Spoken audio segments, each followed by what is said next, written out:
investigation, solving mysteries in the night. Chasing shadows, finding answers, shining bright light. No one's left behind in the darkness, all alone. With a heart like a siren, she brings the lost ones home.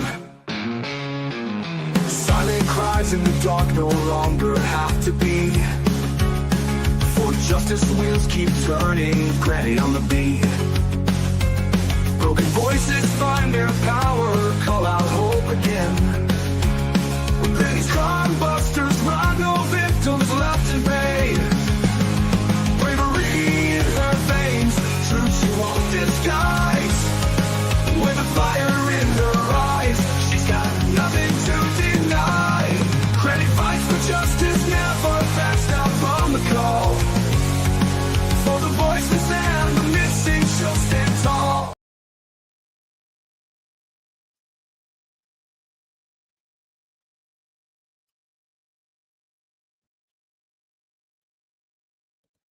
Hello, hello, everybody. How is everybody doing tonight? Hello, Ginger. Good to see you. Good to see you. Yeah, it's good to be back. I just needed a little break yesterday. One of those days. One of those days.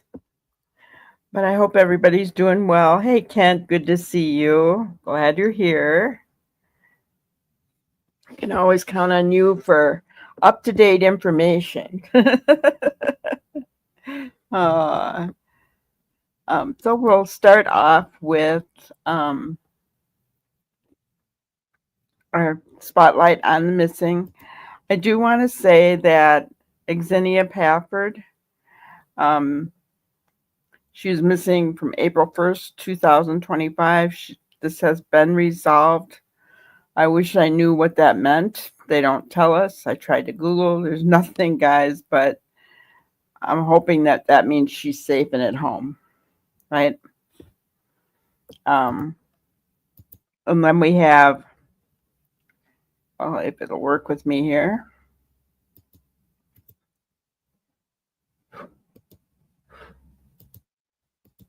There we go. Lakeith Milbrook Jr. He's been missing since January 27th, 2025. He was last seen in Memphis. 15 years old, 5 feet 4 inches tall, 122 pounds, black hair, and blue eyes. If anybody knows where Lakeith may be or anything about his disappearance, please call the Memphis Police Department, 911 or 1-800-TBI-FIND.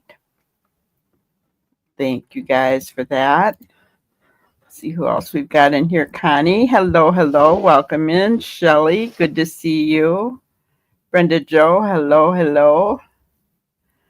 Good to see everybody coming in here. So I have a couple of different videos that we can watch since we were last together 2 days ago, I guess now, huh?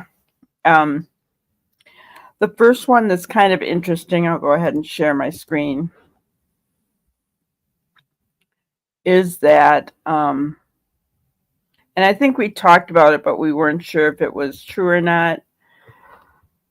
RCMP collects footage from the missing kid's neighbor. Let's go ahead and watch this. And it's in Glengarry Station, Nova Scotia. Melissa Scott's trail cameras might contain clues about the disappearance of Lilly and Jack Sullivan. RCMP asked her for days of footage as the investigation into the missing children approaches the 3-week mark. It's scary, especially not knowing what happens. We definitely keep our kids a little closer to home now. The 4- and 6-year-olds were reported missing from this home on May 2nd, launching a massive search of the woods surrounding the home. No trace has been found. I did have a question, guys. I'm just going to go back to that. That picture. Is Daniel throwing away more stuff? What's going on here? That's more stuff than what was out there earlier, wasn't it? I don't remember it having that much garbage out right in front of the home. Do you guys?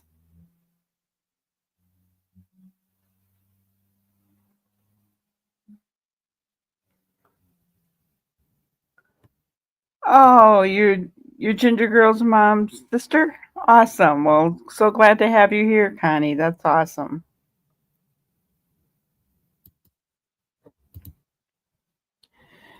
People don't understand after watching this how come you are seeing people didn't do it in the first place. Well, you got to understand is the one camera that was in the original search area, a track.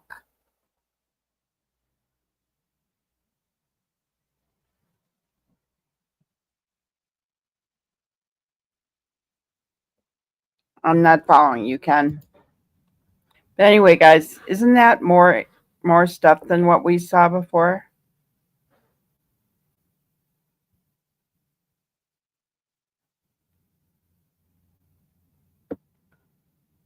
Okay, so let me try to read these two together that Ken wrote. People don't understand after watching this how come you are seeing people didn't do it in the first place, but what you got to understand is the one camera that was in the original search area tracked down the search owner. When they went in to expand the search and research on the weekend, that's when I believe they found more cameras, tracked down the owners, and went and got the footage for asking. Investigating whether anyone was in the woods. Yeah, which makes sense. Absolute sense, Ken. Yeah. Hello, Katie. Good to see you. So, yeah, I just found that very strange because there wasn't that much garbage. I mean, I know there was garbage there, don't get me wrong, but is he cleaning out the house? What's going on here? That's what I'd like to know. Something's, yeah, it definitely looks like more stuff out front, right? Hello, K9. Good to see you, hon. All right. So let's continue Girls were on. reported missing from this home on May 2nd, launching a massive search of the woods surrounding the home. No trace has been found, and RCMP haven't ruled out the case is suspicious. This is some of the footage Scott gave police. She says RCMP major crimes officers came to her home this week, asking for everything on her 7 cameras, starting April 27th, 5 days before the kids were reported missing. 2 of Scott's neighbors were also asked to provide footage to RCMP. She says the officers also asked about her family's vehicles to rule out local traffic in the footage. Possibly they are wondering if they didn't go missing earlier, or maybe somebody who isn't local to the area was around beforehand. This road is the most direct path from Scott's property to the home the kids went missing. So 5 days before the kids went missing, I'm not sure, unless they're thinking somebody may have been in the woods, setting up a route or something. I mean, I don't know. Maybe that's their purpose behind it. But we do know that the kids were seen by the bus driver on Tuesday and they were dropped off. So, we do know that, right? Anything past that hasn't been released yet, so we're not sure. But 5 days before, maybe somebody was setting up some kind of route, something, right? We don't know. From. We drove between the 2 places. It's about an 18-minute drive down rough dirt roads. Straight through the woods, it's about 5 kilometers. I did mention to them that I was very happy to see them and glad that they were canvassing a little further and looking at trail cam footage. And they did respond saying that they probably should have been around earlier. RCMP would not answer CBC's questions, including why they are seeking trail camera footage from before the disappearance and why they are identifying local vehicles. Nicola Sagan, CBC News, Glengarry Station, Nova Scotia. Well, and keep in mind, guys, they're not going to tell us why. They just really are not, right? Okay. Let me see what we're missing.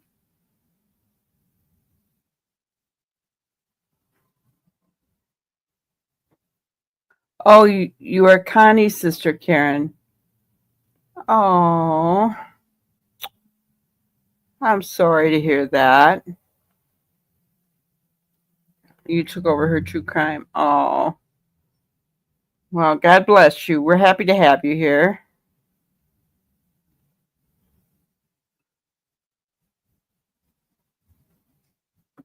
See here, yes. Oh, I'm sure that they are, especially if he's dumping stuff. Makes you wonder. I mean, she did leave him. She changed her profile to single. He probably realizes that, right? So, I mean, all he has to do is watch YouTube to know that. He doesn't even have to go to her profile to see that. All he has to do is watch YouTube, and everybody's talking about it, right? Um, Maybe he's getting rid of her stuff. I don't know.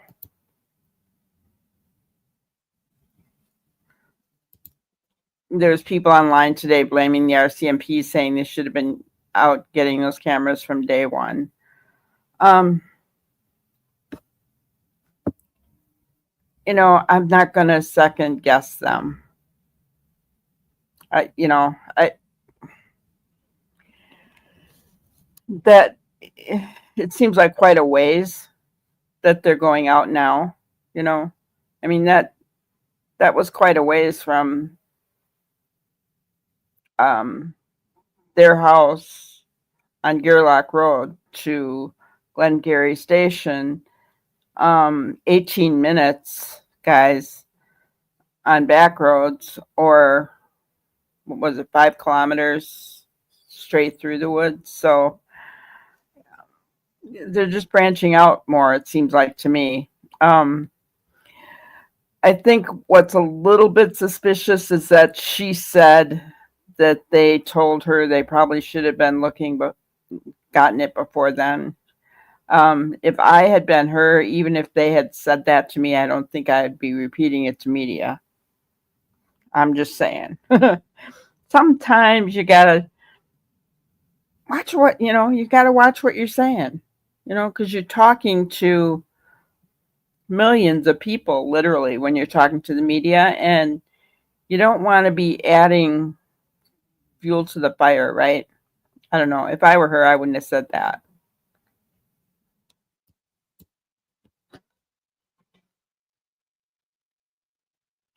Yeah, they went back to April 27th,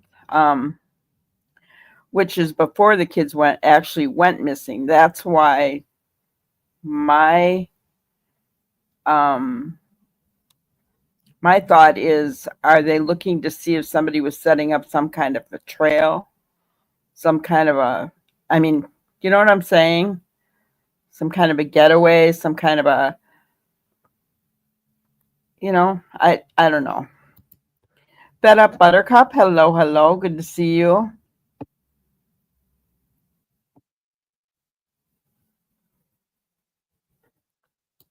Yeah, and now they're looking at road traffic and vehicles coming and going, right? So they want to know who are locals, right, and who are not. I mean, guys, at least they're looking into everything, right? We'd be complaining if they weren't, right? So now it kind of looks like maybe they're looking at, possible abduction scenarios. I don't know, right? Um, who knows what they're looking for, but at least they're looking. They're doing an investigation in the background. I think that's awesome, right? The next thing that I had, this was kind of it's a, well, let's look at before I do that one, let's do this one.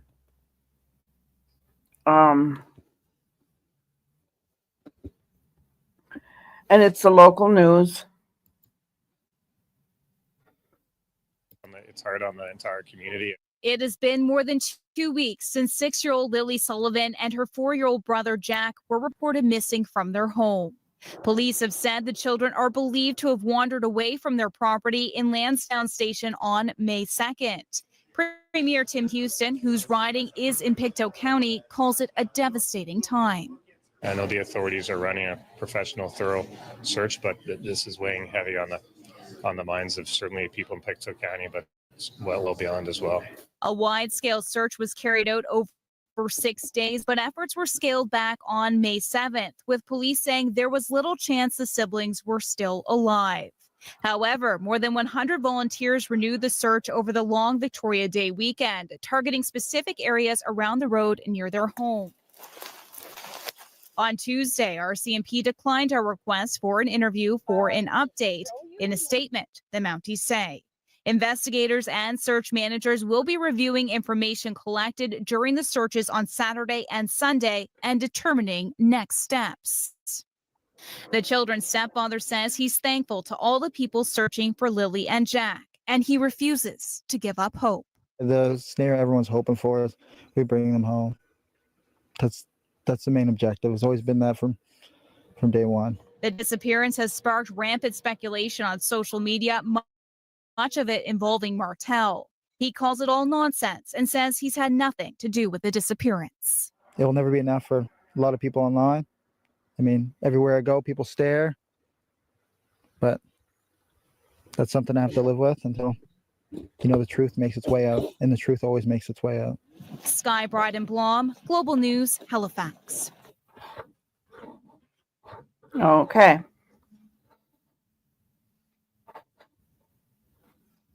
Sure, that one's off there. All right. So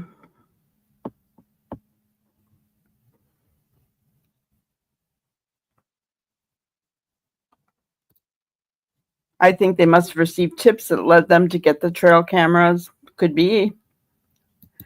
And many are saying some nasty things about the RCMP. Yeah. It's people want someone to blame, right? And that's what they do. And it's really difficult sometimes not to jump to that, right? That's why I haven't done it in this case at all. I've been really careful about, I have suspicions about both mom and stepdad, but I'm not being too quick to blame anybody until we have some more evidence, right? Or until they speak more or something,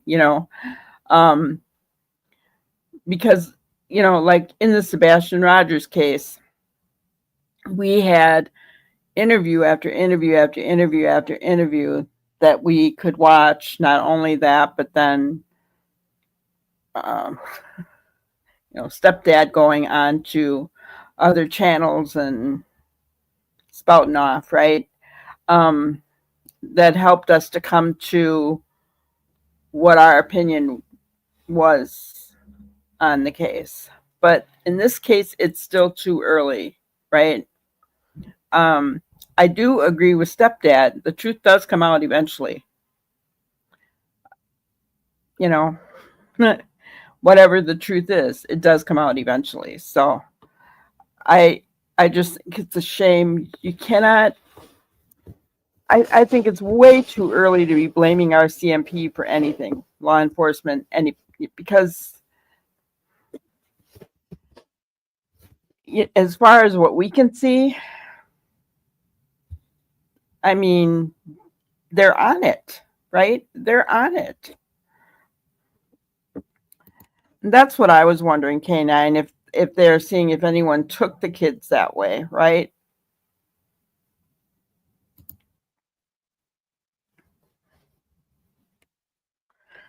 That's why I question whether that wasn't just an exaggeration. She made the comment about them grateful that they're out there looking that far. Yeah. I don't, just the way that she talked, that neighbor, it was weird to me. It was strange to me. I certainly wouldn't have said, well, they said they probably should have come out before now to come and get the footage. I certainly wouldn't have said that to the news media. Even if they said it to me, I wouldn't have said it. Yeah, in the beginning, they said their investigation was broad, which means many theories are being investigated. They're not just looking at one theory, guys. They're looking at everything in this case. Yeah, a planned route for escape and to travel undetected, right? And that could be for either an abductor or someone trying to hide the children or take them somewhere where they wouldn't be found, right?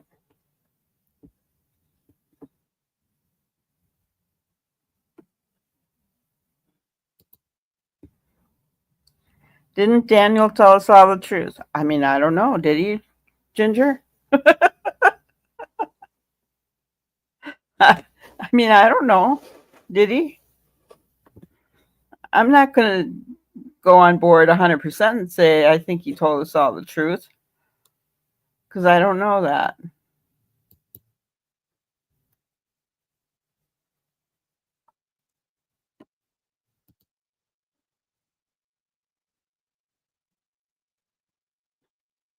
Exactly. Just because they aren't telling us everything doesn't mean they aren't doing their job. If they were telling us everything, I'd be a little bit concerned, honestly, because they're not supposed to, right, guys?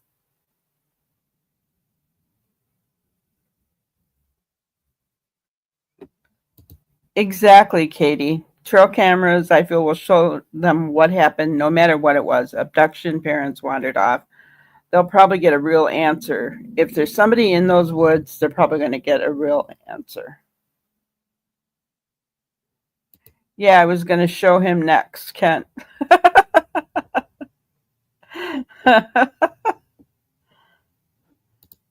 That's right. Let them do the investigation. Let them do the work. Let them solve the case or not solve it. Then we can judge them, right? We can judge them after everything is over and done with. We're going to check him out in a minute here, Katie. Great. That's that great minds thing, Kent.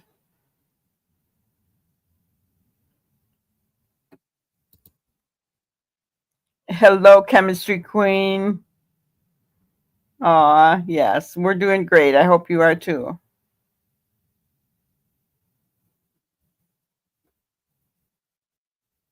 So, gotcha. So yes, I already had it queued up. We are going to go right over to it. And this is who Kent was talking about, Dr. Todd Grande, I think. So let's go ahead and listen to what Dr. Todd has to say. Hello, this is Dr. Grande. Today I will analyze the case of Lilly and Jack Sullivan. First, I'll look at the background of this case, move to the timeline of the incident, then offer my analysis. Lilly and Jack Sullivan lived in Nova Scotia. In 2025, Lilly was 6 years old and Jack was 4 years old. Their mother, Malaya Brooks Murray, also had a younger daughter named Meadow. According to family members, the biological father of the children had no contact with them. In 2023, the family moved in with Malaya's lover, Daniel Martell. He had a modular home on Gairloch Road in Lansdowne, 16 miles south of New Glasgow. Malaya was a stay-at-home mom, and Daniel worked at a local sawmill. Daniel referred to himself as the stepfather of Lilly and Jack. Now moving to the timeline of the incident. On Friday, May 2, 2025, at about 10 a.m., Malaya called 911 and indicated that Lilly and Jack were missing from the home. Sorry, it's kind of an inside joke. Ginger, me, Canine, we often are thinking the same thing at the same time, or even, they'll send me something and they'll say, watch this one. And I'll say, I already watched it. And you brought up this Dr. Todd, and Ginger had already brought him up to me, and I was already going to play it. So great minds that think alike is actually what it means. So you're right in the club. You just fit right in. Where the family lived. She woke up that morning to the sound of the children playing in the next room. She fell back asleep for a few minutes. When she woke up, the children were gone. Here is what the police found during the course of their investigation. The family home is surrounded by dense forest. The backyard of the home has a dilapidated fence. In addition to the modular home, there were 2 sheds and an old recreational vehicle on the property. Based on photographs, the RV does not appear to be in working condition. Reportedly, Daniel's mother lived in the RV along with multiple cats and 1 dog. Lilly and Jack attended school on Tuesday, April 29, 2025, 3 days before they went missing. Their school was called Salt Springs Elementary. It was located 11 miles from the home. There was no school on Wednesday, April 30. Their mother kept them home on Thursday, May 1 and Friday, May 2 because Lilly had a cough. Due to a slowdown at the sawmill where Daniel worked, he was home on the Friday the children went missing. The authorities conducted a massive search of the area, deploying over 160 rescue personnel, as well as helicopters, drones, and dog teams. They did not find Lilly or Jack. On May 4, 2025, Daniel shared his thoughts with the media. He said that on the morning of the disappearance, Lilly came into the bedroom a few times as Jack was playing in the kitchen. At least that's probably where Jack was. Daniel believed the children opened the sliding door in the back of the modular home and exited. Their boots were found next to that door. Daniel assumed the children left the property through the back fence. When he realized the children were gone, he climbed into his vehicle and drove around the area, but he had no success. About 10 minutes later, he returned home and searched on foot. Once again, he did not find anything. On May 5, the police stated that they did not find any evidence of an abduction. They believed that Lilly and Jack wandered away from their home. On May 7, 2025, the police asked Daniel to turn over his cell phone. Daniel indicated that he complied with the request. This same day, the police scaled back the search operation. They had thoroughly searched a 2.1 square mile area without success. At the time I'm making this video, Lilly and Jack Sullivan remain missing. The police continue to investigate this disappearance. Now moving to my analysis. Here are my thoughts on a few areas that stood out to me in this case. Item number 1. Based on information which has been made available about the disappearance of Lilly and Jack, some people suspect foul play. They don't buy the story about the children wandering into the woods. The authorities asked the public to refrain from jumping to conclusions or sharing unverified information. They are worried this could complicate the effort to find the children. If Lilly and Jack did wander into the forest, it is very unlikely they are still alive. This may explain why the police have scaled back the search effort. It is a body recovery mission at this point. The police indicated that there is no evidence of an abduction, but there is no way to know if they are telling the truth. It's possible they have found evidence, but don't want to give away information out of fear of jeopardizing the investigation. Item number 2, Lansdowne, where the children lived, is a rural area of Nova Scotia. Only about 100 people live there. Many have been there for generations and are related to one another. The area does not have cell phone service, and many of the homes are in poor condition. There are an excessive quantity of ticks, and swarms of flying insects regularly harass anyone standing outside. This is not the type of place that is visited frequently by outsiders. There really isn't anything of interest in Lansdowne. Their tourism numbers are probably abysmal. The terrain surrounding the modular home where Lilly and Jack lived is very inhospitable. The vegetation is thick, the ground is uneven, and there are many trees which were knocked down due to a recent storm. It's hard to imagine that a 6-year-old girl and a 4-year-old boy could have made it too far under those conditions. This brings me to item number 3. There are really only 2 theories about what could have happened to Lilly and Jack Sullivan.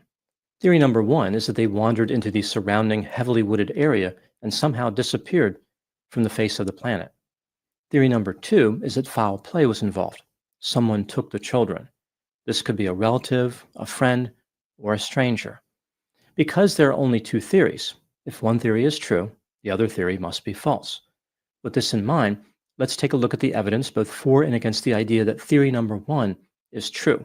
The children wandered into the woods and no one else was involved. I will start with the factors that support this theory. Based on the statements made by the children's mother, Malaya, and the man who identified himself as the children's stepfather, Daniel, it seems as though Lilly and Jack simply walked away from the family home. There were no indications of a kidnapping. For example, Malaya and Daniel did not mention anyone in the area. They did not hear a vehicle. They did not hear anyone screaming. And there was no physical evidence supporting a kidnapping. Whatever happened, it was silent, which is inconsistent with an abduction. The authorities indicated there was no evidence of foul play, which of course only leaves wandering away as an explanation. It seems unlikely that an aspiring kidnapper would have randomly stumbled upon the children in such a rural area. If the kidnapper was a stranger and intended to take the children, how would they have even known about the children in order to target them? Kidnapping by a stranger in a rural area in Canada is pretty much unheard of. It is technically possible, but statistically extremely unlikely. A kidnapping perpetrated by someone who knew the children would be more likely, like a family member or friend, but this is still a low probability event. Now moving to the factors that contradict the theory that the children wandered away. The authorities almost certainly searched every area the children could have realistically reached on foot, yet they found nothing. Maybe one of the children could have hidden effectively, but what are the chances that both children would have been able to conceal themselves from trained search personnel? What motive would the children have for leaving their home on foot? The children's mother indicated they were not the type of kids to go outside alone. It is extremely unusual for children to venture into the wilderness. So one moment they were playing, and the next moment they decided to walk away from their home. It just doesn't make any sense. While it is unlikely they wandered off, it is even more unlikely they left the home with some type of purpose. At 6 and 4 years of age, they did not run away, like their mission wasn't to start new lives with fabricated identities. After Lilly and Jack went missing, their mother left the area and blocked Daniel on social media. Did she blame Daniel for something? There's no way to know for certain, but it looks suspicious. Lilly and Jack went missing on Friday, May 2, 2025, but had not been in school since Tuesday. The school was closed on Wednesday. I'm going to stop right there because he said there's no way to know whether she blames Daniel for something. Well, I think we do know that because Daniel himself said she was blaming him, right? I mean, I'm just saying. The other thing that as he's talking, I really like the way he's going about this. But we've never talked about the front door. You know, just remember, in those of you who know about Sebastian Rogers' case, Katie made it sound as though it was impossible, Katie and Chris, as though it was impossible that Sebastian went out any other door of the house. Right? Well, what about the front door in this house? Right? What about the front door? So, I mean, that's something that we never looked at before, right?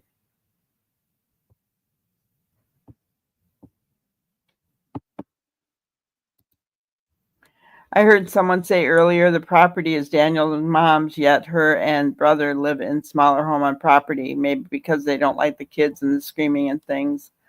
Could very well be.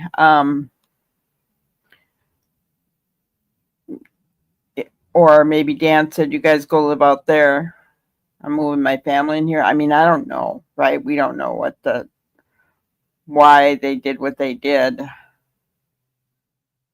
Maybe they didn't like the kids. keeping in mind that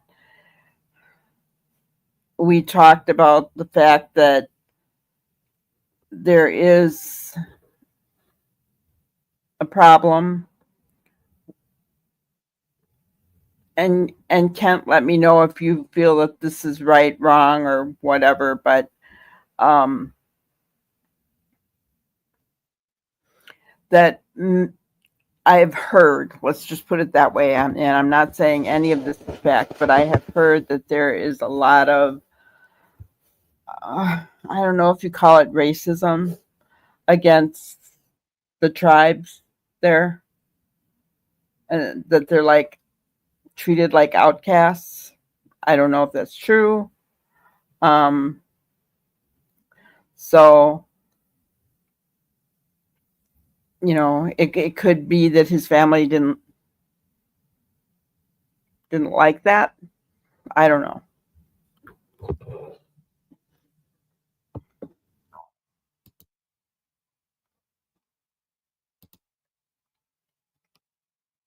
Yeah, Daniel said mom's family was pointing the finger at him.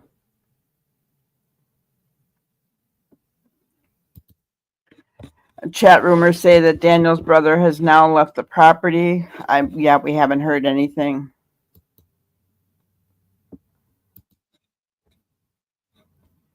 Well,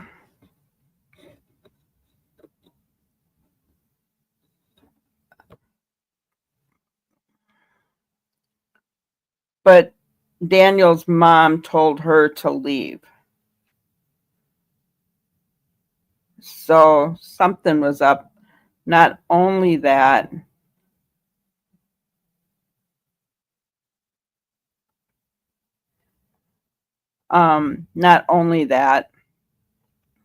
but she put herself as single. She's clearly distancing herself from him.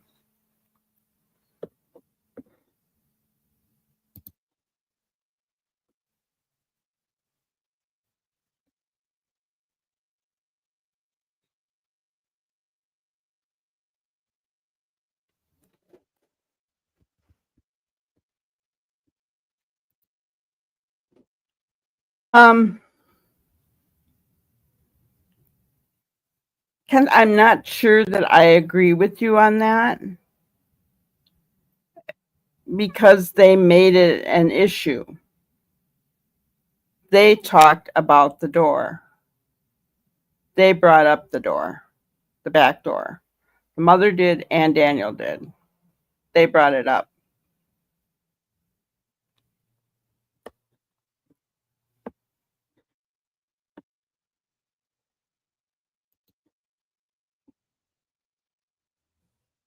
Let's continue on.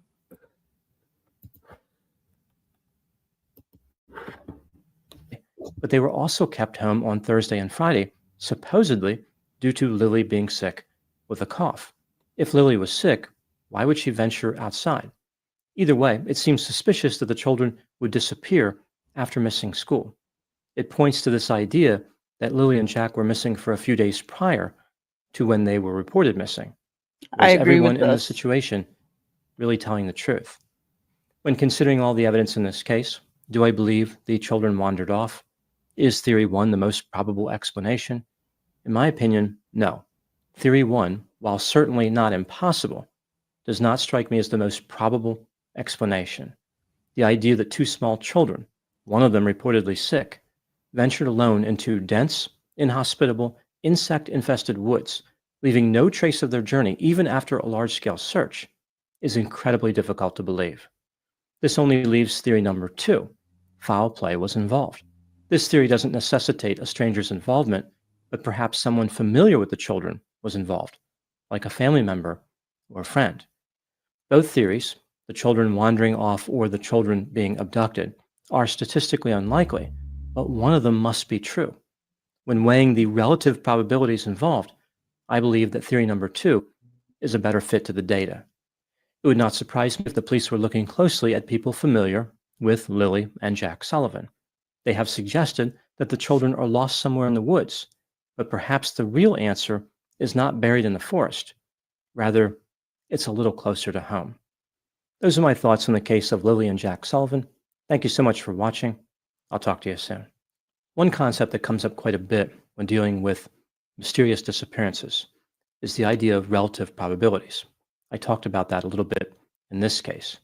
For children to go missing under these circumstances, like we see in the case of Lilly and Jack Sullivan, this is extremely unlikely.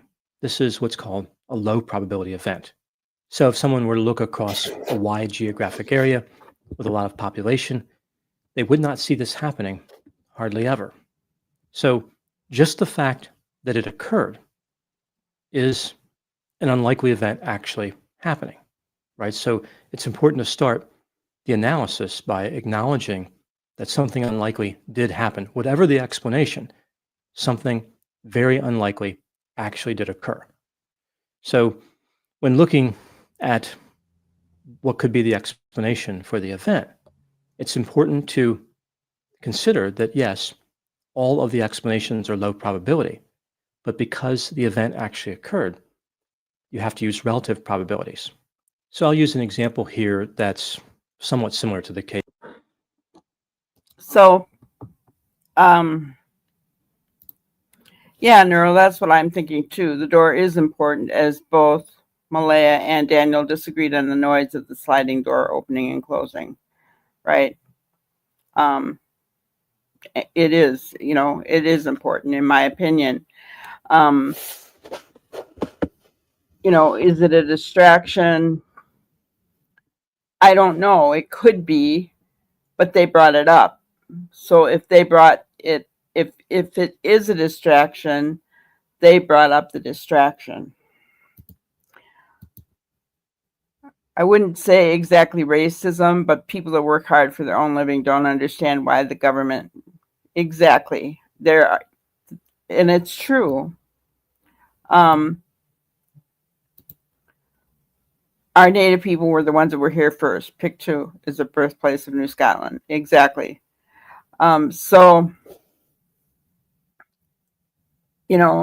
and we have it here in Wisconsin, the same thing. We land set aside, and it's called the reservation here. And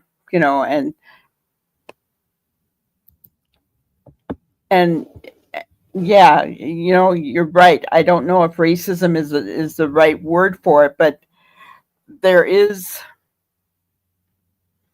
I don't know what the word for it is, right? But people tend to look down on them, right? They have a particular mindset about those kind of people, and I've heard that that's the way it is there as well. So, is it a possibility that mom and brother didn't like the fact that Daniel was involved with her and her children? I mean, there is always that possibility.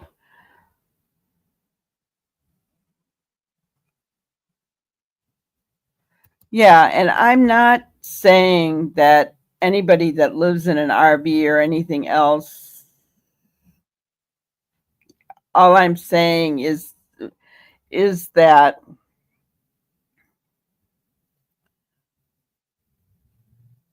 did Daniel say, we have the RV, you guys go live in that, let my family live here, or I used to live in a mobile home, so, and I even lived in an RV for a while, so certainly not against any of that at all, right? At all. I think in Canada, they have to be very, very cold, though. That's all I'm going to say about that one.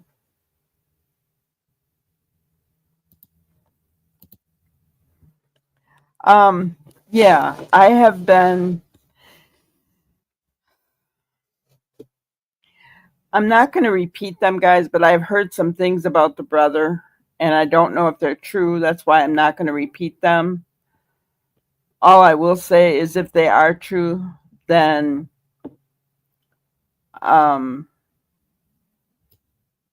it doesn't look good.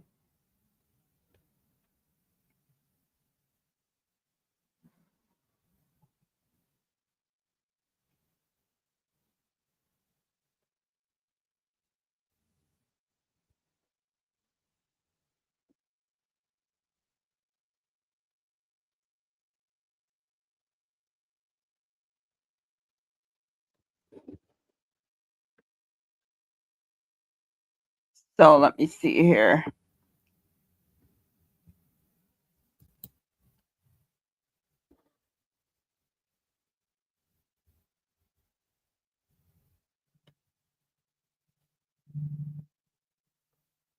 All right, let's continue on.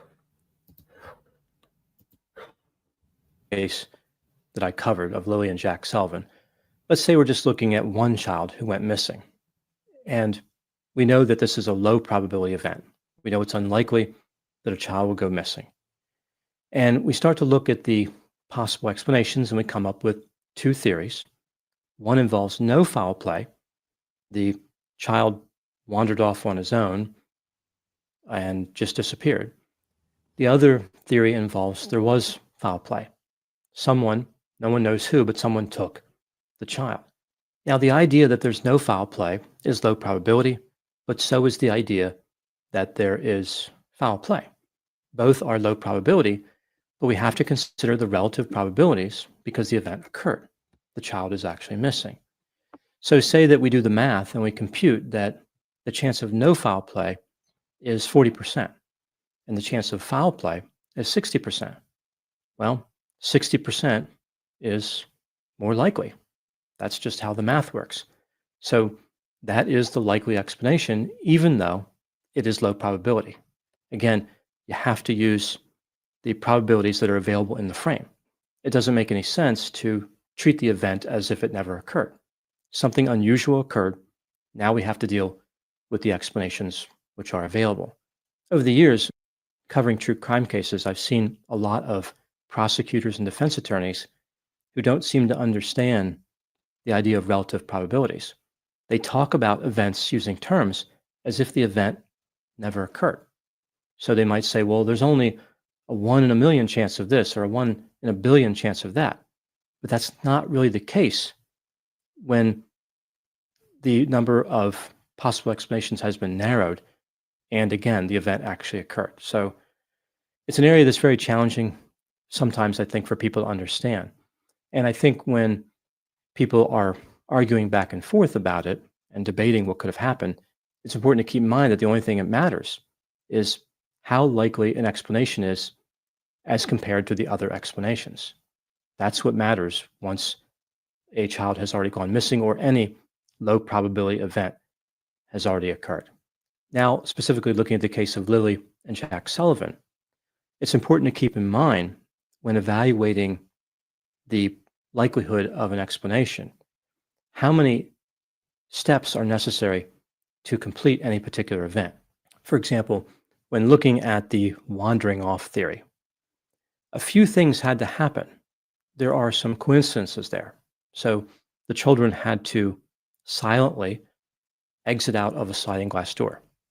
That's pretty unlikely. So that event by itself, that action by itself, would not normally happen, right? Usually when children leave a residence, they make... He said it right here. It matters. It matters. noise. They might say something, they might be screaming or yelling, they might be talking to each other, they might bang into stuff, they might bang the door. There's some type of commotion that goes along with that. To do so silently almost makes it seem like they had intent, which is extremely unlikely, like they were sneaking out at the ages of 6 and 4. So that event, that action. That is a really good point. What children at the age of 6 and 4 are going to silently sneak out?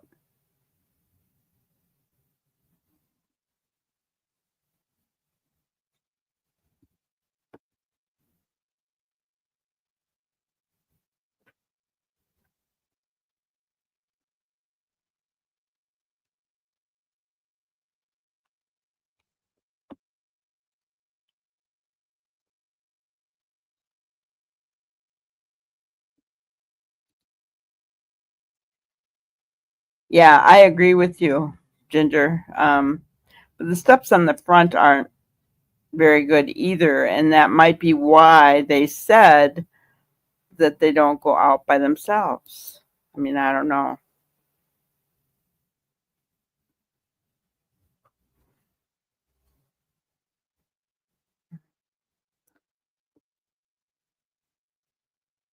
Yeah, it's not going to happen with a 6 and 4-year-old.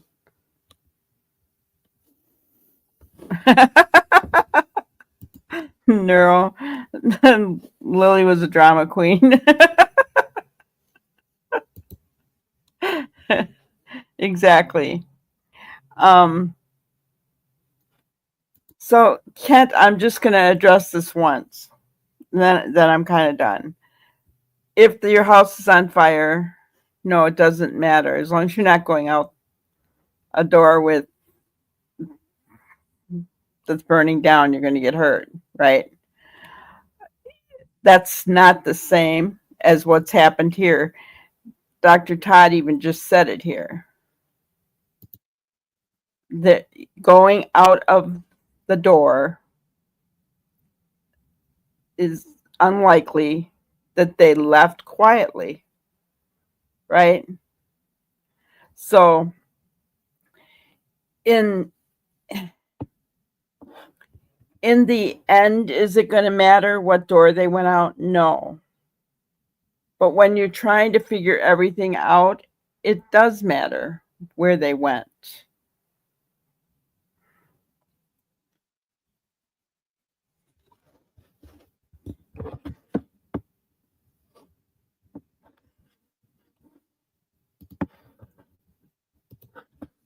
Is low probability.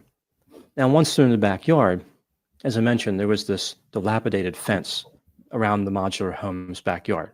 It wasn't in good shape. It looks like it would be pretty easy to defeat for someone of any age.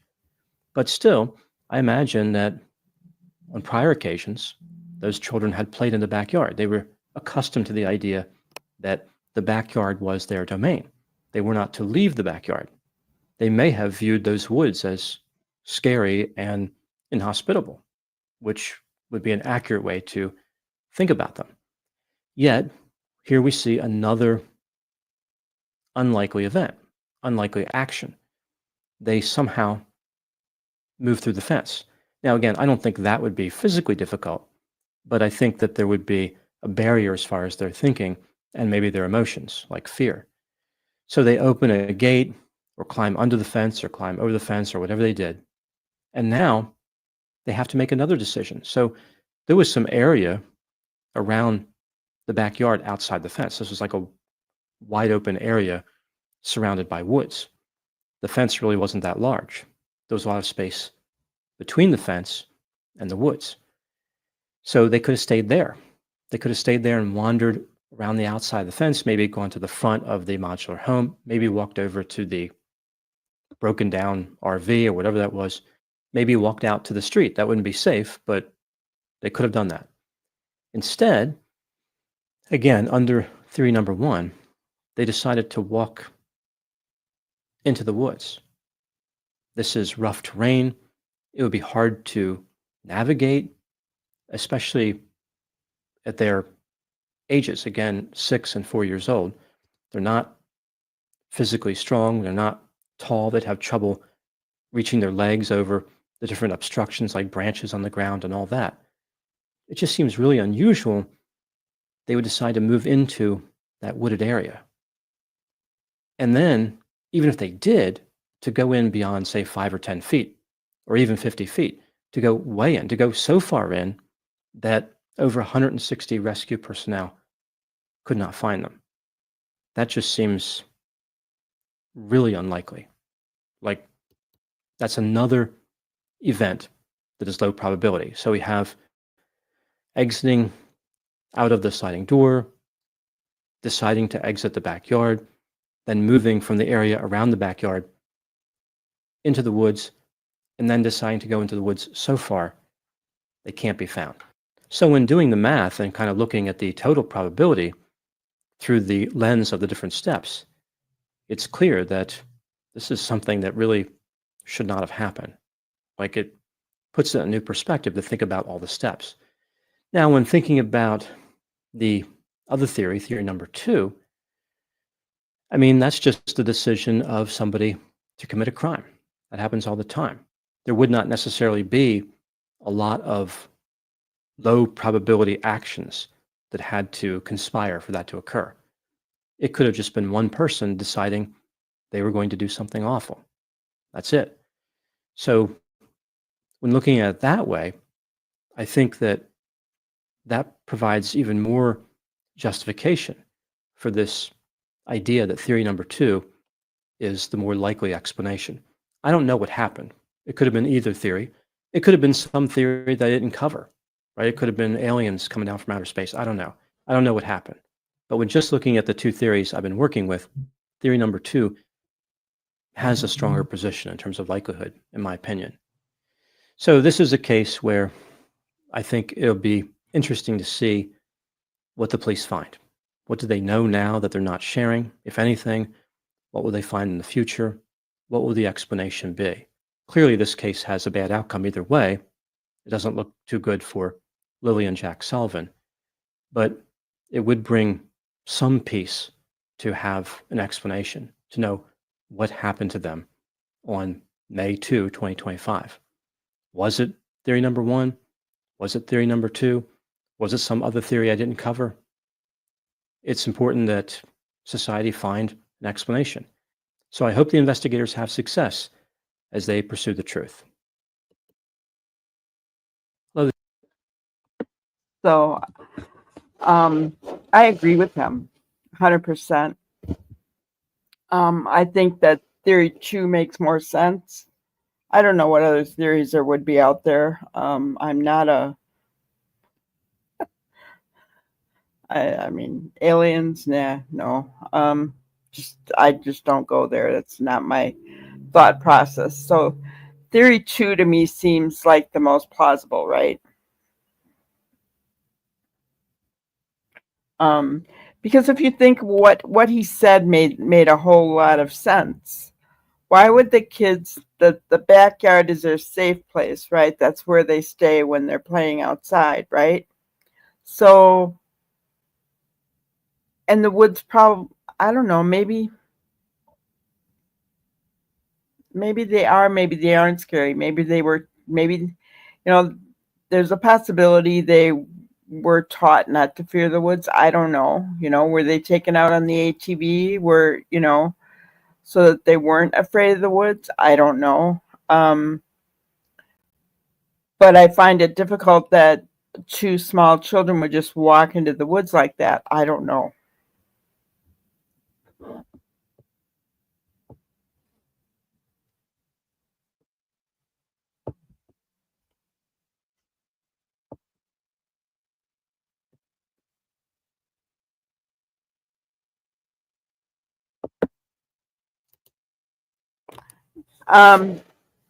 That's where their back boots were kept, Michelle.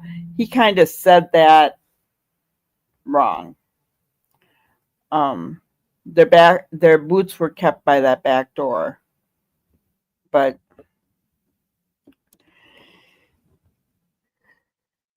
no, they had their boots on.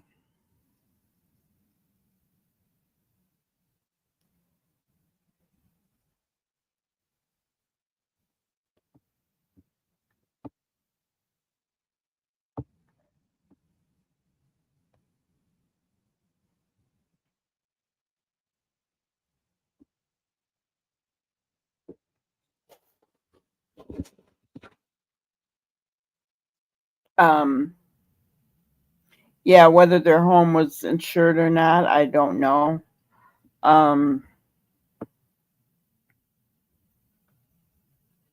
Katie says she used to sneak off when she was little. I know that when I was little, I wouldn't have gone into the woods by myself. But that's me.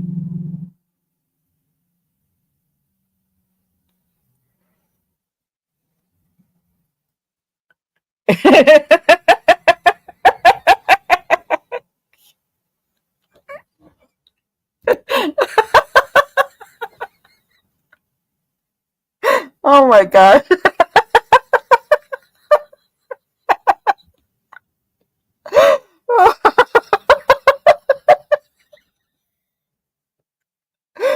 my gosh.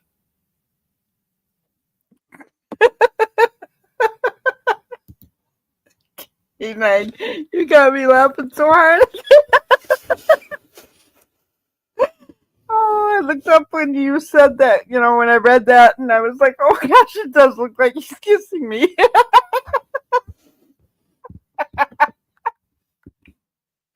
Oh man.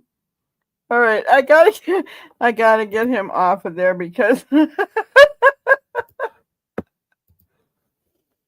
I won't stop laughing. Oh.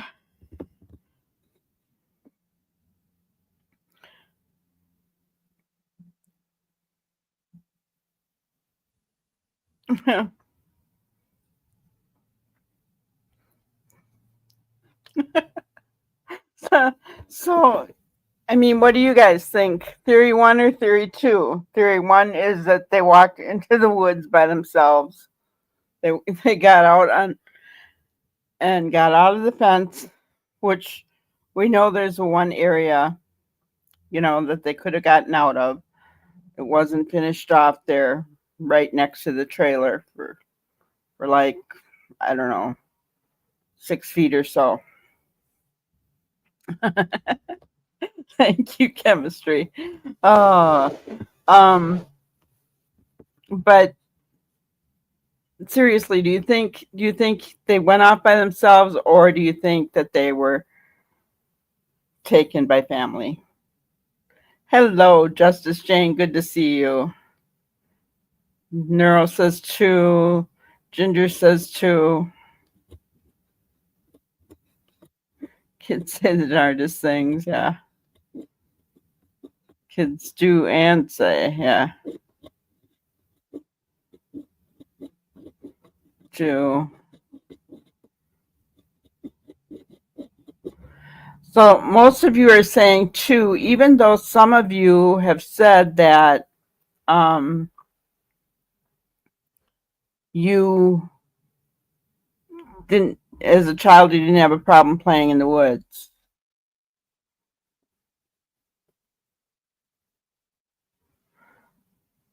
But you still don't believe they went in there, right?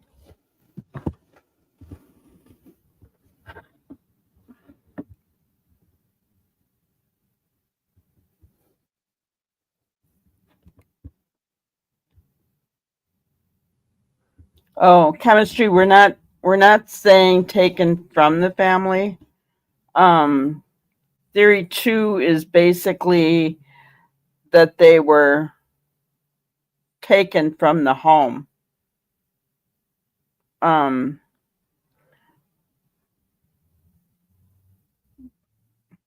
probably more than likely from family or friend, something like that.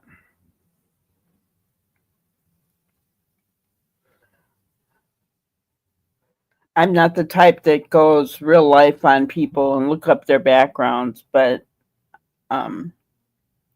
sometimes I wish I were. I have heard some things about the brother that makes me wonder, that I wish I knew more, but yeah, no worries. Yeah. I don't think any of us think he was taken by strangers, just because of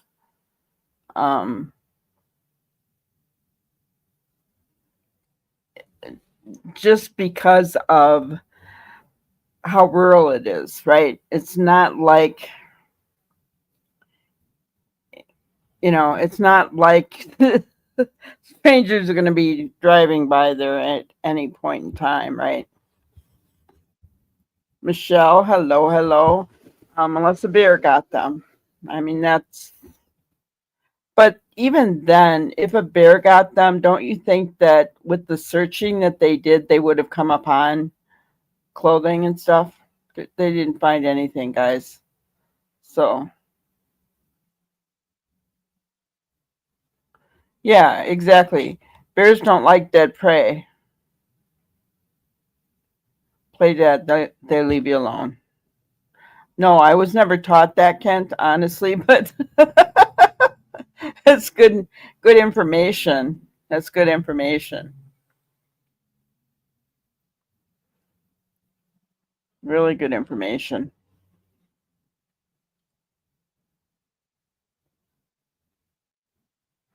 Play dead. They leave you alone. That's interesting. So bears don't eat you? Right. I knew they wouldn't eat clothes.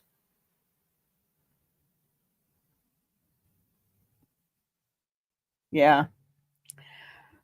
I think foul play too, and I hope we're all wrong because we're all going to that number 2 theory, guys, and um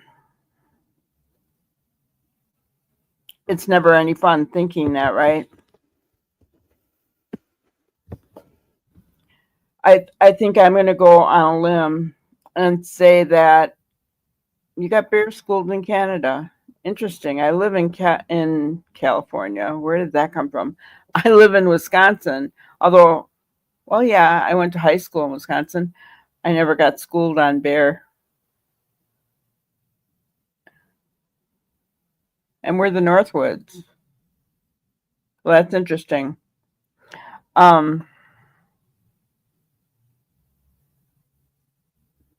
Only have black bears. You don't have grizzlies. Gotcha. Yeah, I think we only have black bears here too.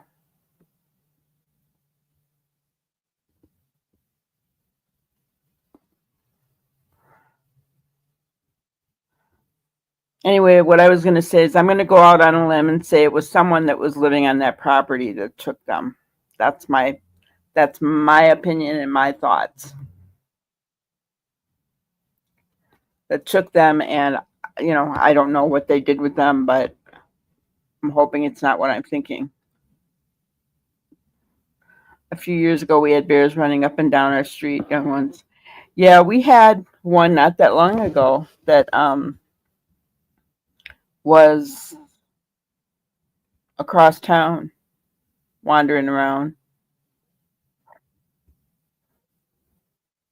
Oh, yeah, canine. I never thought about that. I don't I don't let Lacey out on a leash. She's so good. She just stays right in the yard.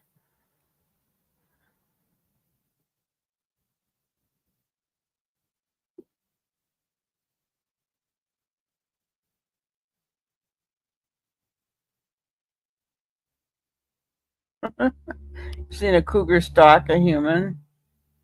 That's scary. No talking cougars in Canada.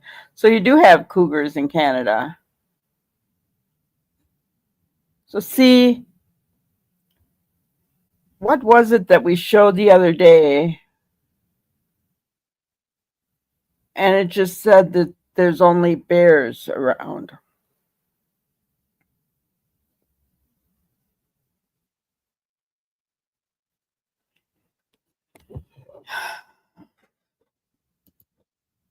Kent, I thought that too until I heard what I heard recently, and now I'm not so certain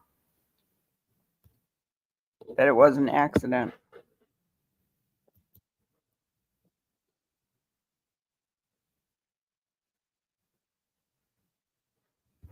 I can't.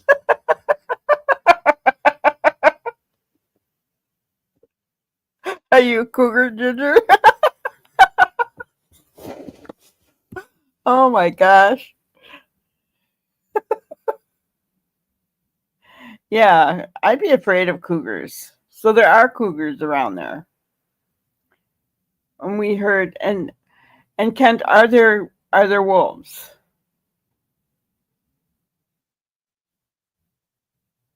Because here's the thing, and maybe I love this show Heartland, which is based in Canada, right? And they showed wolves on, that would come on their property and stuff. So you guys have wolves and cougars. Bobcats and coyotes are our predator animals. No wolves?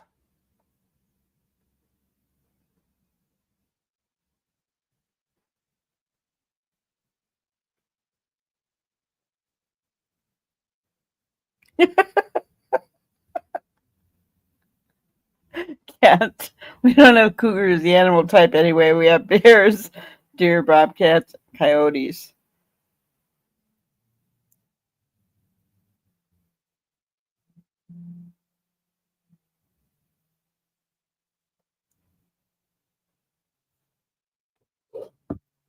Yeah, I understand what you're saying, Kent, but I don't think it was an accident. The one. Yeah, see, that's what I heard too.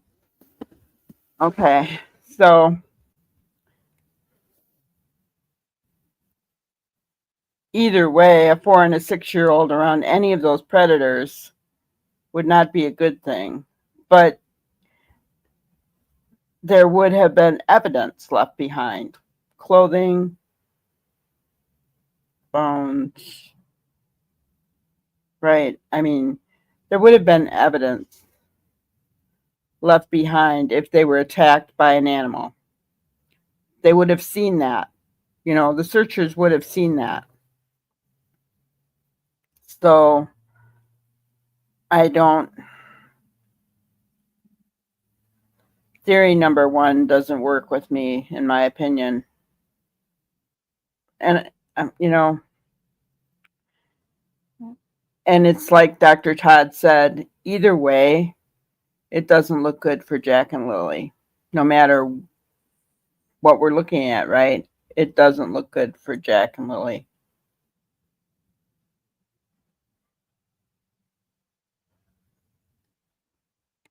Maybe a few in the Highlands, but not a normalcy. Okay.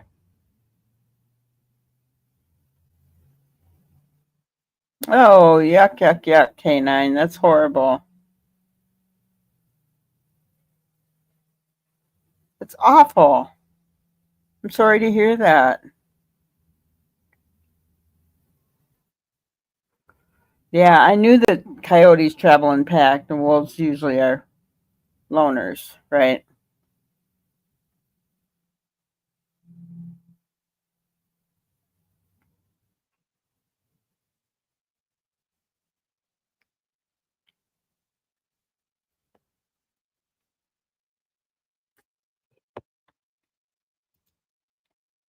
Yeah, I get what you're saying. Um,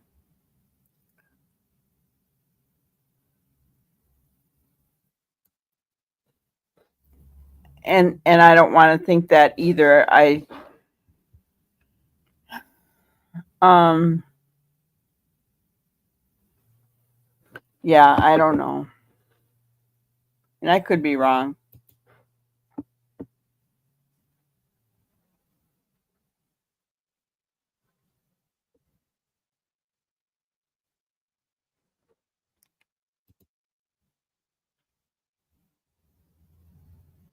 Well, I'm glad he loves dogs. You know, that would be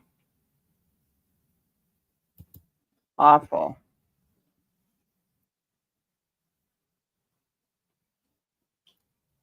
Yeah, and that's very true. You know, from one end of Canada to the other, and very different terrain, very different, you know. Yeah, you're not going to find the same kind of wildlife in each place.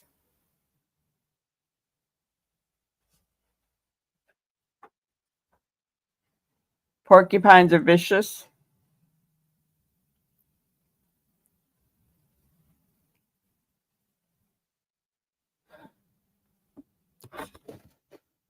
All the more. You guys are just making me for sure want to stay in my apartment. I mean,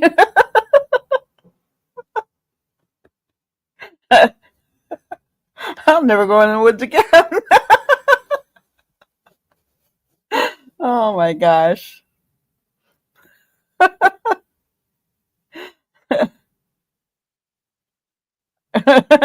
Yeah, skunks. You can keep them. We have skunks here too. Bad. They used to get under my grandma's. They built a back shed with a wooden floor, but they would burrow underneath that.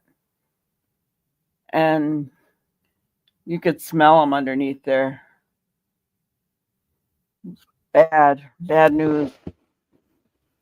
Hate that skunk smell. It's hard to get out of anything, right?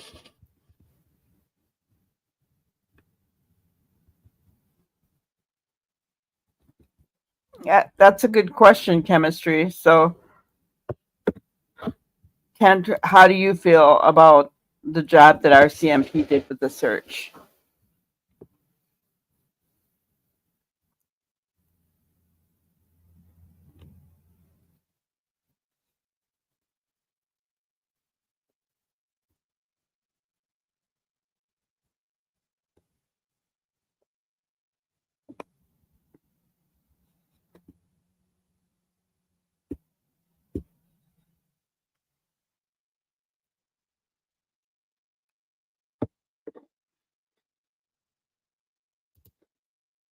I love when my dog plays with the black and white kitty tomato soup. I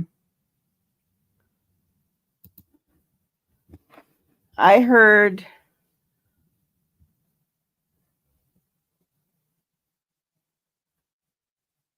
is it vinegar is better?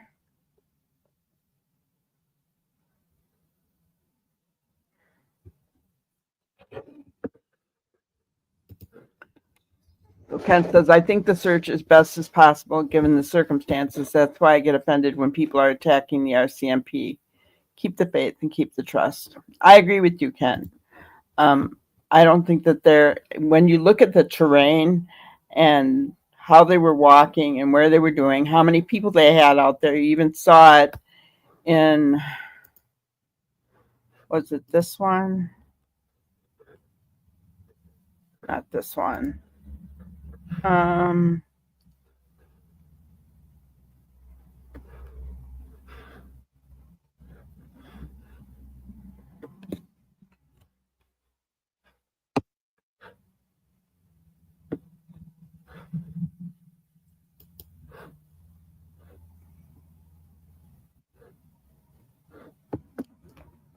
on. We'll show it again.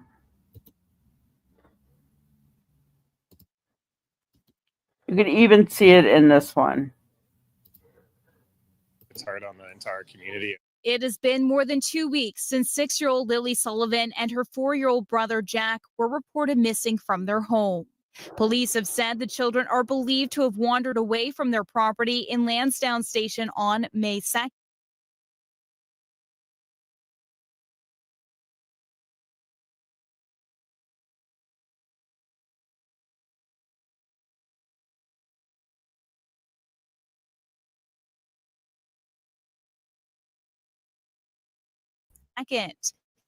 Premier Tim Houston, whose run is in Pictou County, calls it a devastating time.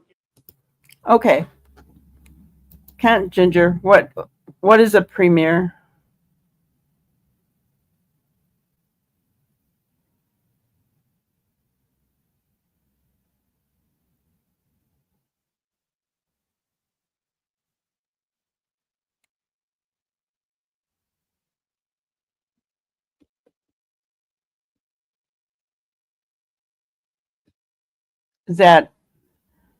Is a premier what I'm assuming some kind of government? Is that like a governor or a representative, or what are they? I'm just curious.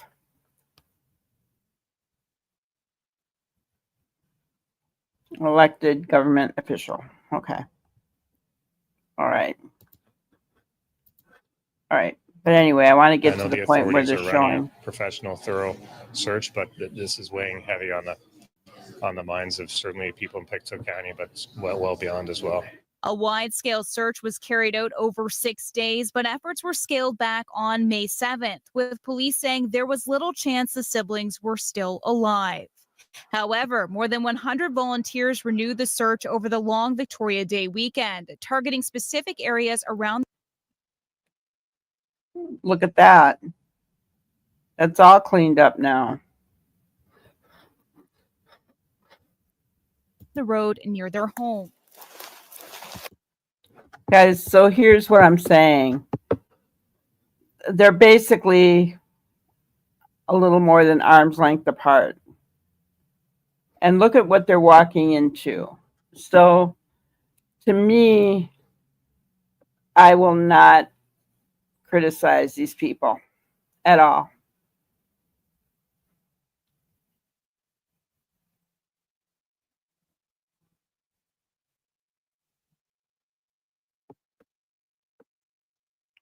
Leader of the provincial territory they live in. Gotcha.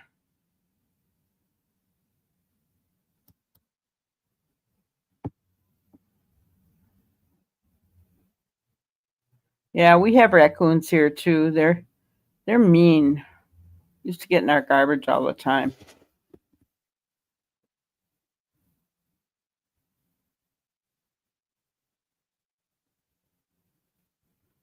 So yeah, I'm with Kent. I'm not gonna say anything bad about what they did. When you look at what they had to deal with, guys, and if you even look at On Tuesday, RCMP declined our request for an interview. look at there's a chicken or a rooster or something right there. But look at how many are out there, right? And guys, and look at all the trucks. They did a good job.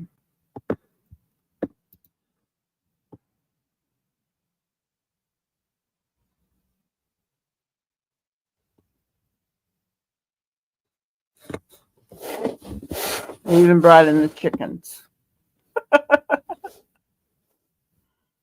Something like our guys, governors. Gotcha. That makes more sense to me. Okay. But yeah. So, I am not going to criticize the RCMP and the job that they did. I know it was kind of weird that it's just walking around there. Where the heck did it come from?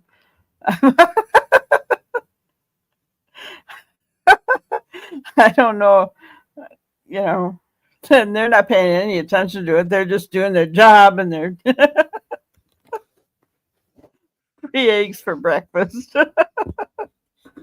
We got to have 2 for eggs, don't you? Oh, goodness. But yeah, no, I'm not going to criticize the RCMP from everything that I can see. Um, they're out there, they were doing a job, they were in terrain that was horrific. Not only that, they had drones out, they had helicopters out, heat sensing, sonar.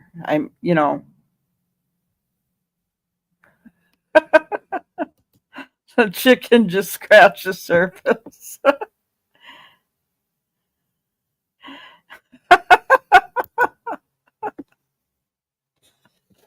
Oh my gosh. You guys are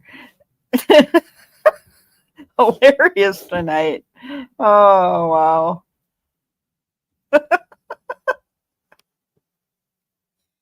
That's funny. Oh.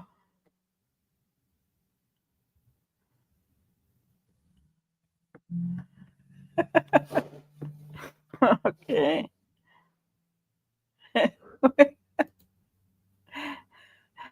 Yeah, we sure do. We sure do.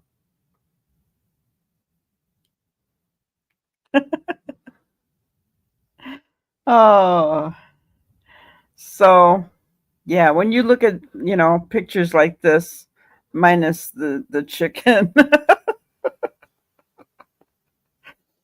seriously, where did that thing come from, guys? I mean, come on. Did the Martells have chickens? I'm,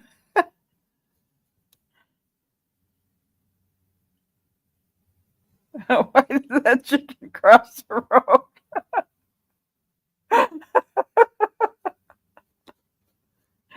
Oh my gosh. I mean, it's not like they're out in the wild. So where did that chicken come from? They did have chickens. Well, that would make sense then.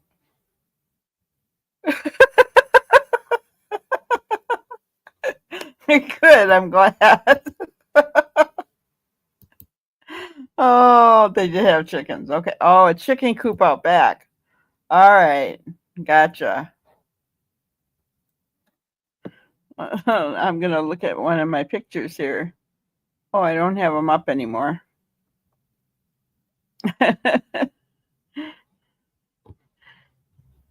Let's see. I can find one.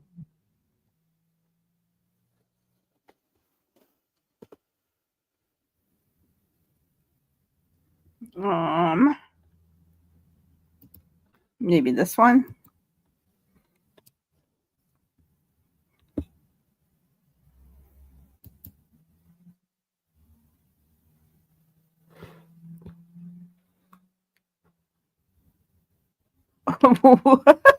Which one of these buildings is a chicken coop? Or structure, should I say? I mean,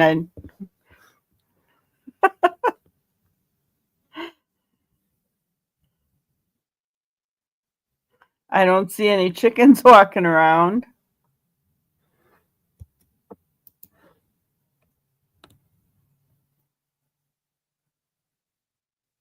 There's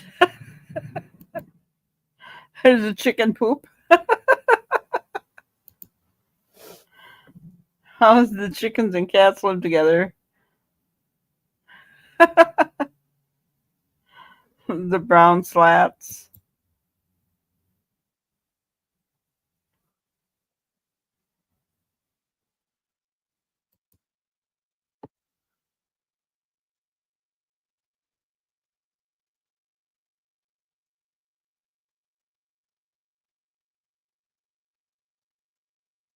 Chickens are great. Roosters, not so much. Yeah.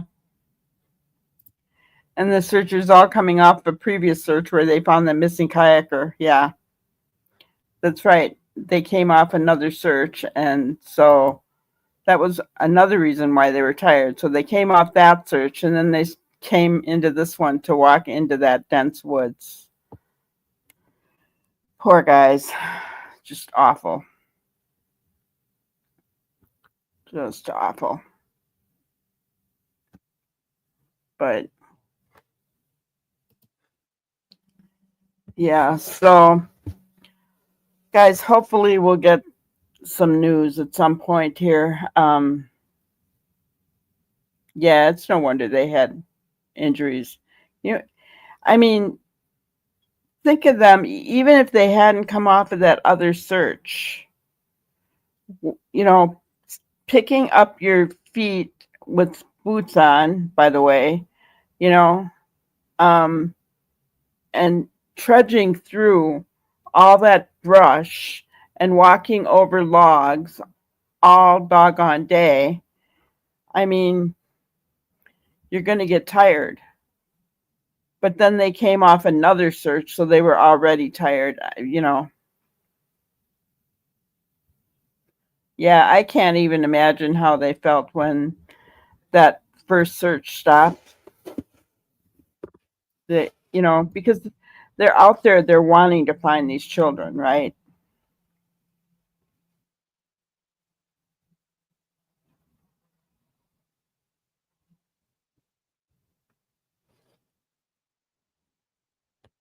Yeah.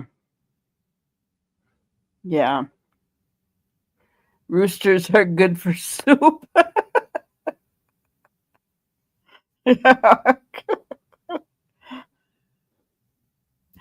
Oh, yeah. Even though my parents moved me to Wisconsin, I was born and mostly raised in Chicago. So um, I am a city girl through and through. Oh, gosh. No chopping off heads here for cooking Chicken noodle soup.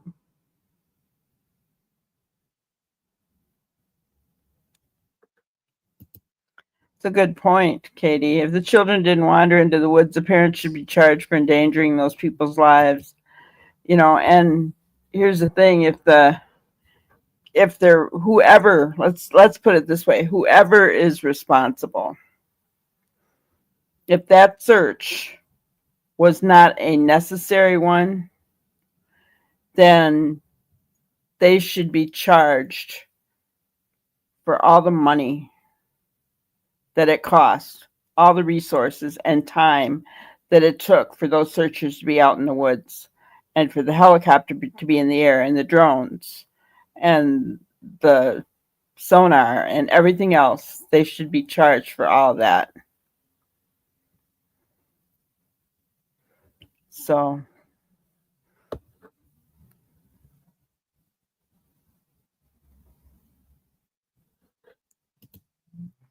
the coop is a building with a tin roof in the corner of the fence, and they had that closed in chicken run to the side.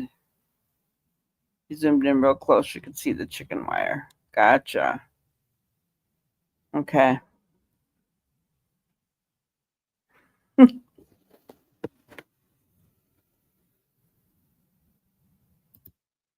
Yeah.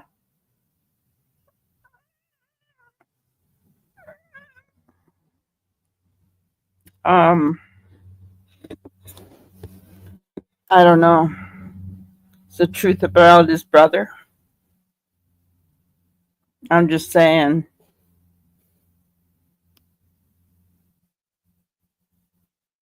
I'm just saying. I don't know. But my grannyism for today, short and simple. One missing child is one too many. John Walsh said that. And I agree with him 100%. And how many do we have?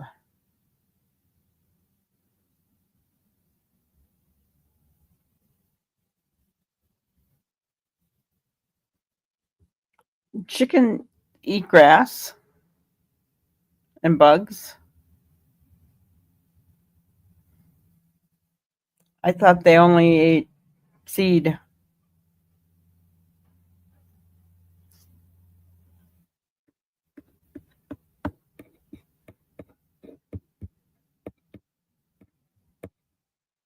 Yeah. And when we're talking about one missing child, we've actually been talking about more, because we talked about Dylan, and we've got Sebastian, and we've got Summer, and now Jack and Lily, right? And it just doesn't end. And the problem that we have is that, like in Sebastian's case, we come down to, and more every day, you're right, and we come down to just a few facts that we have left, right? And then I watched a video that just, I don't know, disheartened me, right? And that's why I took yesterday off, because I just was so upset.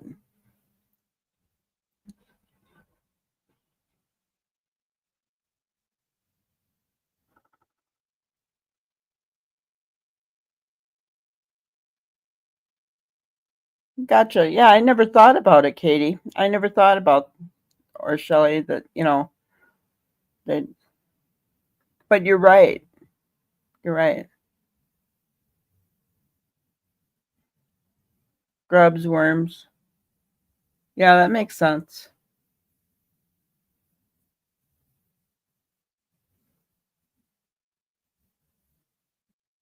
That makes sense.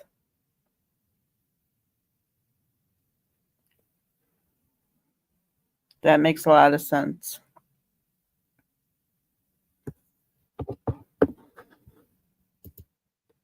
The searchers got soaking wet from the rains. Yeah, I'm sure they did. Trudging through stuff like that.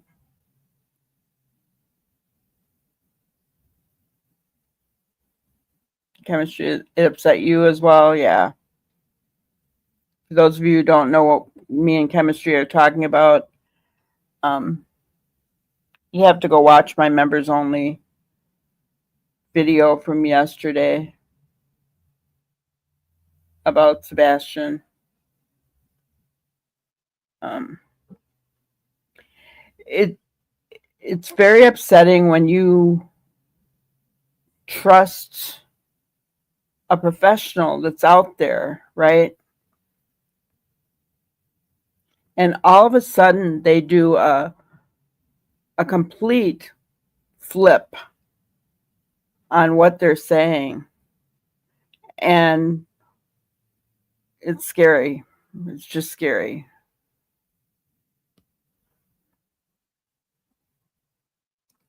Very upsetting.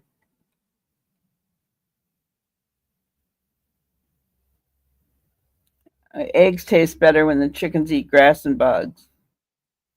Yuck.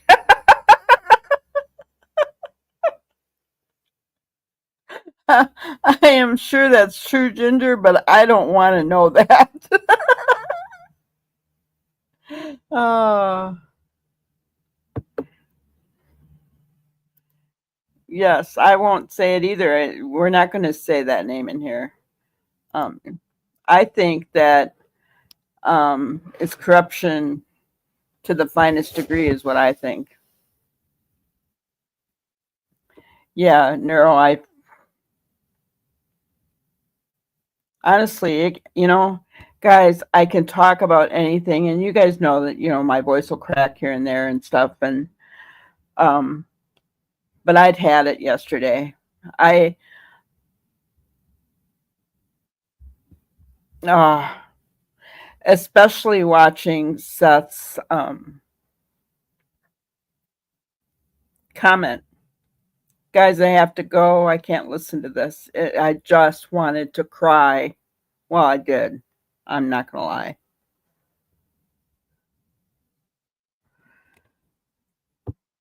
Gavin just put out another video on Jack and Lily. Gotcha.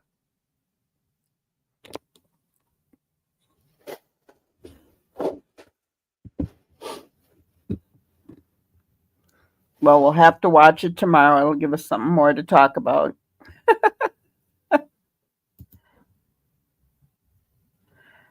True about the clothes and the animals. Yeah. Yeah. They would have found. You saw how close those searchers were when they were going into the woods, guys, and they stay that way as much as possible. They try to stay close to each other so they're not missing anything. Okay. They have a grid that they search. So they would have found evidence if a child had been mauled by a bear or anything else. They would have found evidence. So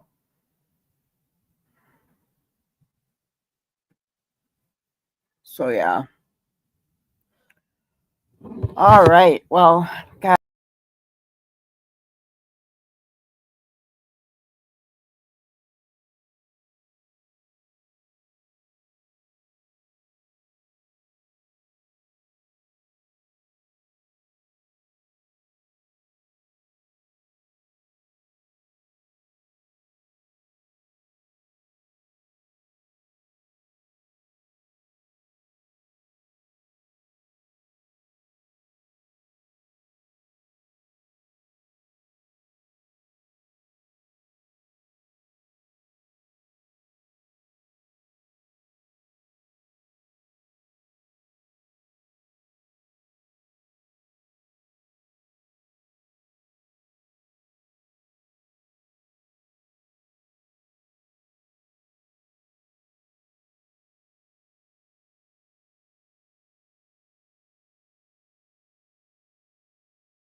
Sorry about that. Can you guys hear me now?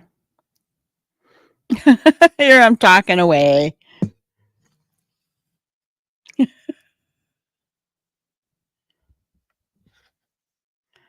Can you hear me?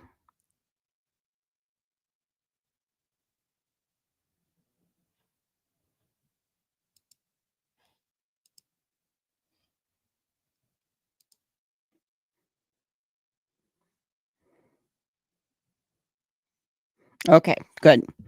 So, yeah, anyway, Shelley, I was saying the same thing, that I used to just, watch a bunch of different channels throughout the day and um just trying to be friendly, and so um but I finally got to where I unsubbed from quite a number because I didn't agree with them, you know. Um and didn't want to get caught up in controversies and things like that, and not because I didn't like certain people or anything like that, but I had to pull myself away for my own sanity. And that's kind of what Shelley's saying. It just gets too upsetting to listen to things going on, So you thought Lacey knocked me out. No, she's downstairs. I actually hit my mouse and everything went out on me for a minute there.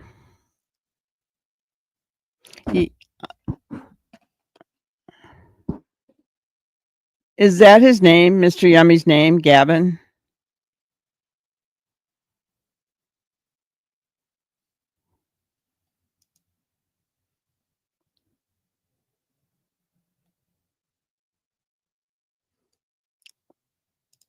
No, we watched Dr. Todd tonight.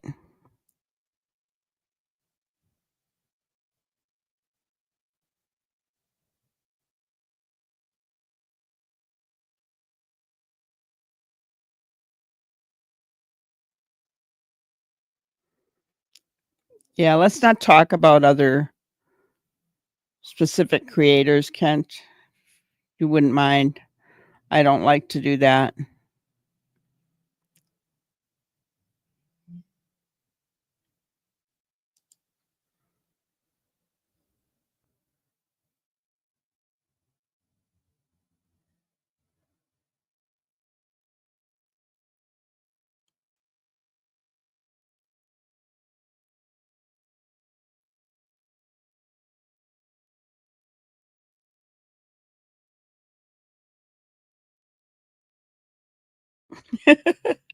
Yummy wins in the looks department.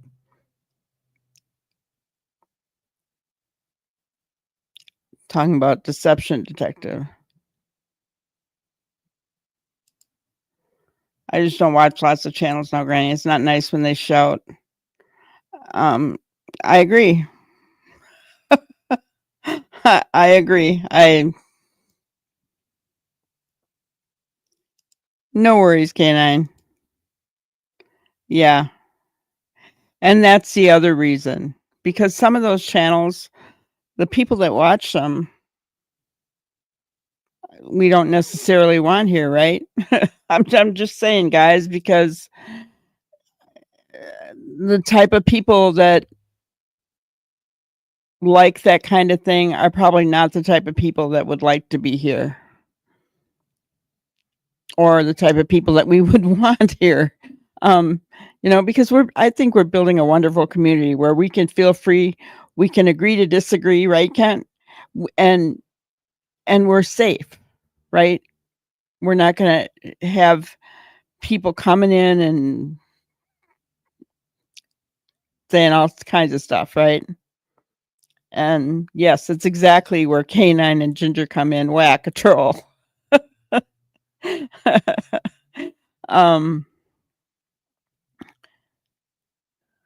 So I mean, it's just easier that way. It means we grow a little slower. That's all right. We're gonna have a nice group of people here who can think critically, right?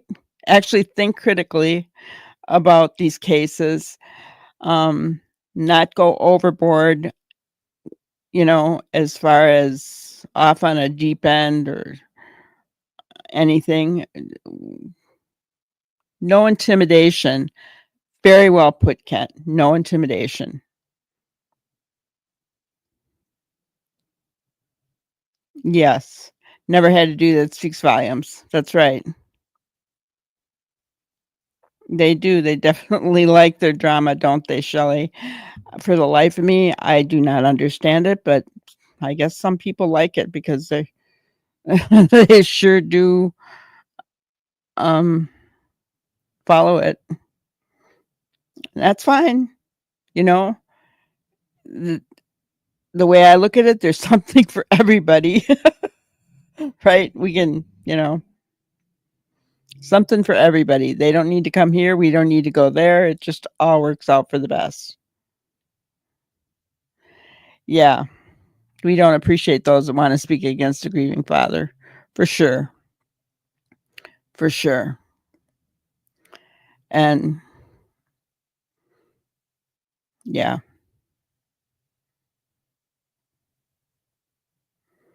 Oh, that makes sense, chemistry. Your real life is drama and it's your me time. Yeah.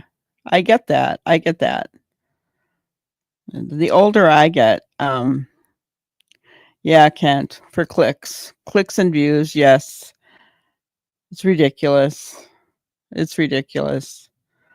Um, to each their own, no thanks. Yep, exactly. You know, exactly. I, yeah, and yeah, it's just horrible when and I think that's what took me aback yesterday was watching the video and having someone that I trusted, as a professional, and then do a complete about face on evidence that I feel is extremely important in Sebastian Rogers' case, probably the one biggest piece of evidence that there is out there. And to say that he ran away when there's no evidence that he even walked out the door, kind of like in Lilly and Jack's case, there's no scent trail, nothing, right? From any of the doors, no scent trail from his house. And so, yeah, it just, it blew me away. And, I guess people can surprise you, right? And you're right, Canine, past tense on the trusted. Past tense on the trusted.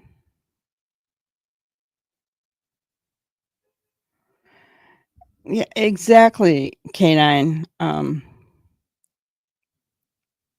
I think we all have a special place. Those of us who know, you know, Seth and Sebastian about, because I don't know him. I don't think Canine does either, but we do. We have a special place in our hearts for him. And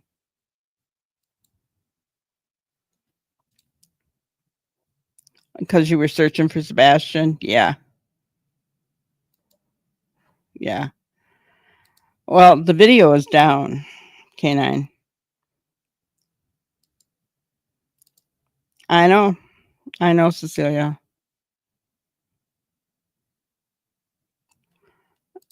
That's what I think,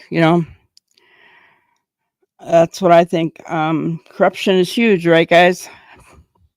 We've said that before.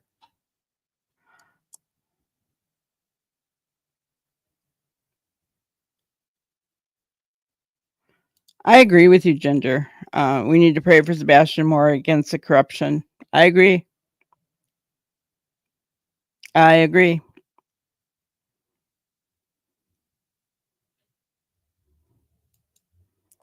I agree. 100%. 100%.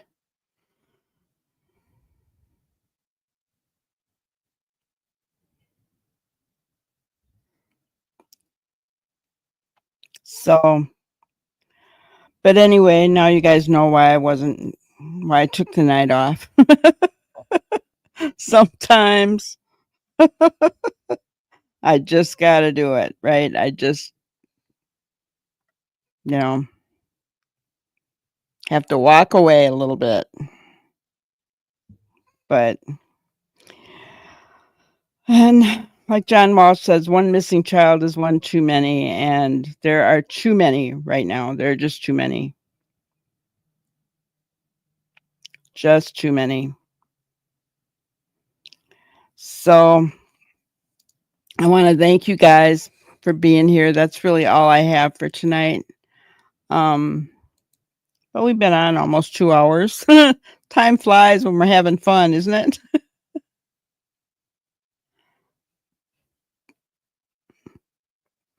Aw, thank you, Neuro. Well, guys, you pretty much always know where I stand, and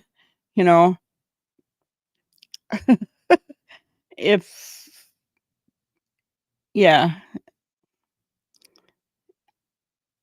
I, I can't even if somebody threatened me, I would have a way of letting you guys know that. So let's say that, okay?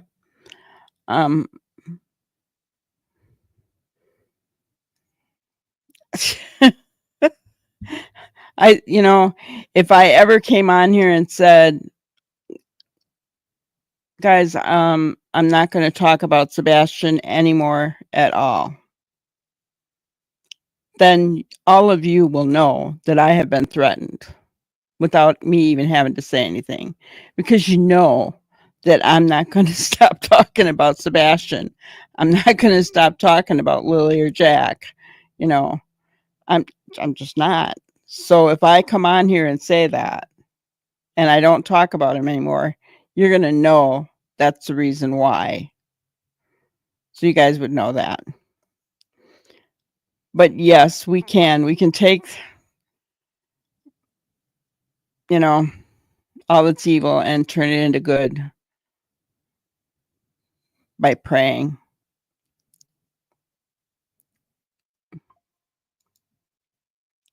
Yeah, I'm sure it's been pretty. And we're not trying to talk in code, guys, at all. It's just, if you know anything about Sebastian's case, I'm sure you saw the video yesterday. But anyway, we'll leave it there, guys. We're on our way. That's right, we are. We're on our way. So I want to thank each and every one of you for being here.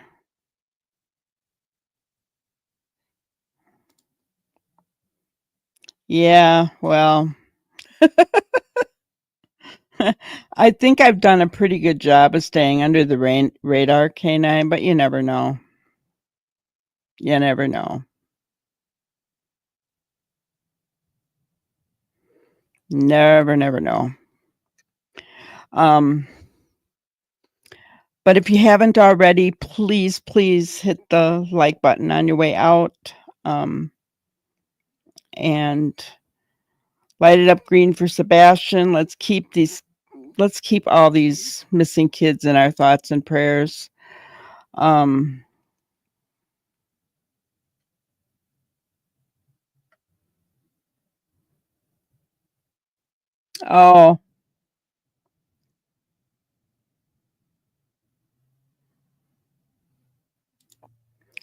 thanks, Kent. I appreciate that. Hey, each and every one of you are so important. Cecilia, each person here, every single one of you, I appreciate you guys so much. And I'm serious. I am really serious. We're building a great community here, and it means so much to me to talk to each of you every night. You know, we're not like a lot of the other channels where I don't show where, you know, only those who give me money or whatever. That's crazy. You know, I just, you all have something to say, and I want to share what you have to say. That's just the way I feel. Everyone is important here. So I hope you know that. And on that note, thank you for being here. Have a great night, and we'll see you tomorrow night, guys. Oh no, we'll see you tomorrow at 2 p.m. 2 p.m. We're gonna have fun. Okay. Good night. Thank you for watching another episode of Granny's Crime Busters. We really appreciate each and every one of you. Don't forget to subscribe and like and even share the content. You can follow us on any of our other social media platforms at YouTube, Twitter, Instagram, Facebook, and TikTok. We really appreciate you guys, and you can also email us at granniescrimebusters@gmail.com. Thank you so much, and we will see you on the next one. Thanks, guys.